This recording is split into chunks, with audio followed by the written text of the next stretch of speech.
ایران نے تخریب کاری کا اعتراف کر لیا۔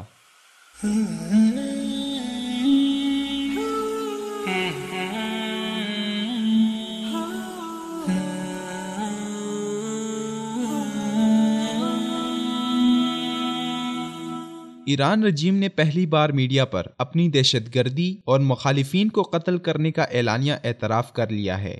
شاید یہ پہلی بار ہوا ہے کہ ایران نے اپنے جرائم سے بامر مجبوری یا ببانگ دہل پردہ اٹھایا ہے اور یہ باور کرانے کی کوشش کی ہے کہ وہ اپنے مخالفین کو حسب ماضی اسلحے کے زور پر خاموش کروانے کا سلسلہ جاری رکھے گا۔ خمینی انقلاب کے بعد ایرانی ملاؤں کا اصول اور قاعدہ ہے کہ اپنے ملک میں موجود اپنے نظریاتی مخالفین کو بزور بازو دبانے کی نہ صرف کوشش کی جاتی ہے بلکہ خاموش رہ کر ایرانی ملاؤں کا تسلط تسلیم نہ کرنے والوں کو موت کے کنویں میں خاموشی سے دھکیل دیا جاتا ہے اور ایران سے باہر بیٹھے ایرانی جاگیردارانہ ملائی نظام کے خلاف آواز اٹھانے والوں کو اپنے ایجنٹوں کے ذریعے قتل کروایا جاتا ہے۔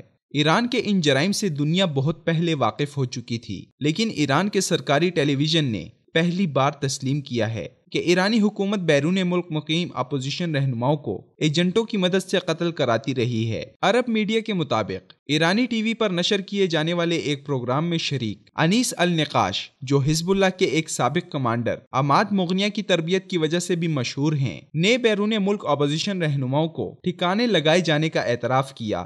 ایک سوال کے جواب میں انیس نقاش نے کہا کہ وہ فرانس میں قید تھے جب ایرانی صحافی وحید یامین بور ان کے پاس آئے۔ ایران میں انقلاب کے ایک سال بعد انیس النقاش فرانس میں سابق بادشاہ کے وزیر اعظم شاہپور بختیار کو قاتلانہ حملے میں ہلاک کرنے کی اسکیم کے تحت آئے، مگر وہ اپنے مشن میں کامیاب نہیں ہوئے، خود پکڑے گئے اور کئی سال فرانس کی ایک جیل میں گزارے۔ یاد رہے کہ انیس نقاش سن 1951 میں بیروت میں پیدا ہوئے۔ سن 1968 میں انہوں نے تحریک فتح میں شمولیت اختیار کی اور جماعت میں متعدد عہدوں پر فائز رہے۔ ایران میں ولایت فقیہ کے انقلاب کے بعد وہ ایران کے قریب ہو گئے اور لبنان میں حزب اللہ کی عسکری قیادت کی تربیت کی۔ فلسطینی تنظیموں اور ایران کے درمیان قربت پیدا کرنے میں بھی اس کا کلیدی کردار رہا ہے۔ وہ فرانس میں سابق وزیر شاپور بختیار کے قتل کے مشن میں آیا، مگر گرفتار ہونے کے بعد 10 سال تک جیل میں رہا۔ اس کی رہائی سن 1990 میں عمل میں لائی گئی۔ انیس نقاش شاپور بختیار کے قتل میں ناکام رہا،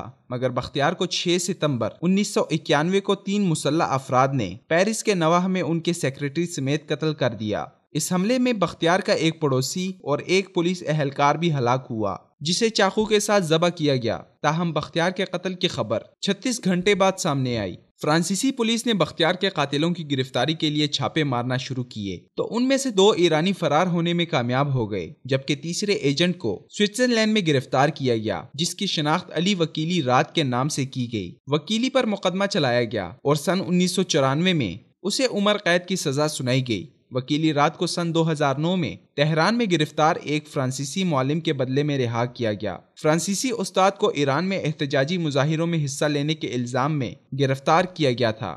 سن 2014 میں ایرانی انٹیلیجنس کے وزیر محمود علوی نے اعتراف کیا تھا کہ ان کے ایجنٹ بیرون ملک مقیم اپوزیشن رہنماؤں کو قاتلانہ حملوں میں ہلاک کرتے رہے ہیں۔ انہوں نے بلوچ عسکریت پسند گروپ کے سربراہ عبد الرحمن ریگی اور اس کے بھتیجے کی پاکستان کے اندر گھس کر ہلاکت کی تصدیق کی اور کہا کہ ایران اپنے دشمنوں کو ہر جگہ نشانہ بنائے گا۔ شاپور بختیار سمیت کئی اپوزیشن رہنماؤں کو ایرانی انٹیلیجنس اداروں کے ایجنٹوں نے دوسرے ملکوں میں قتل کیا۔ ان میں کرد رہنما عبد الرحمن قاسملو کو آسٹریا میں، جبکہ صادق شرفکندی اور اس کے 2 ساتھیوں کو جرمنی میں، سابق بادشاہ کے مقرب فنکار فریدون فرخزاد کو بھی بیرون ملک ایک کارروائی کے دوران ہلاک کیا گیا۔ یہ صرف وہ چند اعداد و شمار ہیں جو تاریخی حیثیت رکھتے ہیں، جبکہ اس کے علاوہ ایران نے عرب دنیا بالخصوص شام، عراق، لبنان، یمن اور اس کے ساتھ ساتھ پاکستان، افغانستان، بھارت اور بنگلہ دیش وغیرہ میں بھی بیرونی مخالفین کو بے دردی سے قتل کیا، جن میں سب سے زیادہ قتل و غارت گیری پاکستان میں کی گئی۔